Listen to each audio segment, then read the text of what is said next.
Ang learning module na ito na pagkilala at pag-iwas sa COVID-19 mag-ulat ay makakatulong na malaman kung kailan at paano iulat ang senyales at sintomas ng COVID-19 sa mga residente. Si Mrs. Perez ay 8 buwan ng residente ng nursing home. Alerto, madaldal at nasisiyahan kapag binisita siya ng kanyang nursing assistant na si Ellen.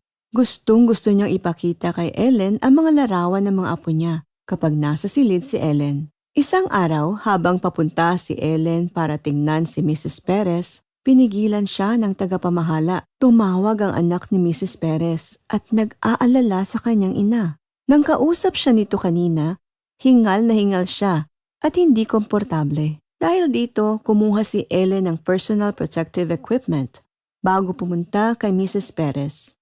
Napansin ni Ellen na hindi siya aktibo at sobrang tahimik. At hindi karaniwan ito sa kanya sa ganoong oras. Parang pagod na pagod si Mrs. Perez. Nang hinipon ni Ellen ang braso niya, mainit si Mrs. Perez at ang sabi, masakit ang mga binti at leg niya. Nang sinubukan niyang kausapin si Ellen, inubo siya. Kapos ang kanyang paghinga na hindi karaniwan. Alam na agad ni Ellen na may problema at sinuri ang vital signs ni Mrs. Perez. Pati ang pulse oximetry na panukat ng oxygen sa kanyang dugo. Mula nagsimula ang pandemya, natuto si Ellen na tukuyin ang mga senyales at sintomas sa mga residente na posibleng may COVID-19 virus. Ang lagnat, masakit na kalamnan, ubo at kapos na paghinga ay ilang posibleng sintomas ng virus. Matapos kunin ang vital signs niya, sinabi ni Ellen kay Mrs. Perez na kakausapin ang tagapamahala niya pero babalik siya.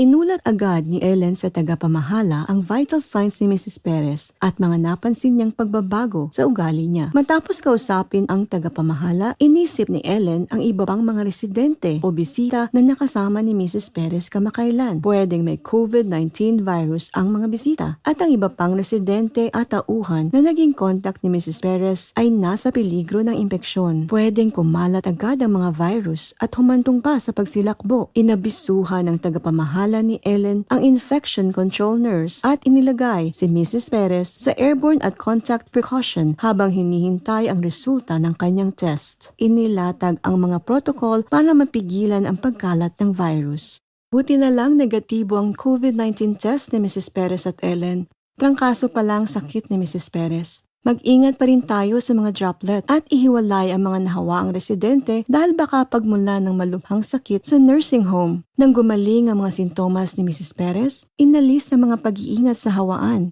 o iba pang hakbang pangkaligtasan. Nakahinga si Ellen na bumubuti na si Mrs. Perez at kumilos sa mga tauhan para hindi kumalat ang trangkaso sa nursing home. Hindi lang sana nanganib ang mga residente, pati rin sana mga tauhan. Masaya si Ellen na sinabi niya ang biglang pagbabago sa kondisyon ni Mrs. Perez at naiwasan ng pagkalat. Sabi ng tagapamahala, tama ang ginawa ni Ellen at pinasalamatan siya. Sinabi niya kay Ellen na huwag pag-atubili kung makakita siya ng pagbabago o bagong sintomas sa isang residente. Ngayon ay negatibo ang COVID-19 test pero ang agad niyang pag-uulat ng posibleng nakakahawang sakit ay nakaligtas sa iba sa sakit o pagkamatay mula sa pagkalat ng trangkaso.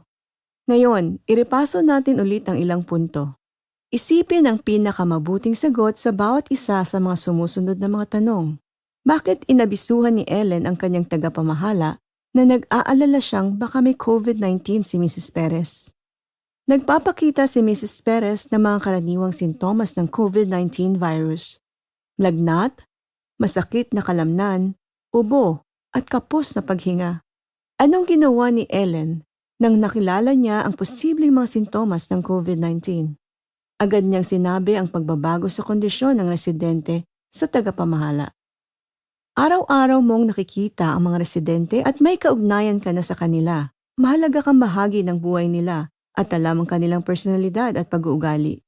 Kung sa tingin mo'y masama ang pakiramdam ng isang residente, kahit di sila nagpapakita ng sintomas ng COVID-19 virus, sabihin sa iyong tagapamahala, mapipigilan nito ang pagkalat ng virus at makakaligtas ng buhay.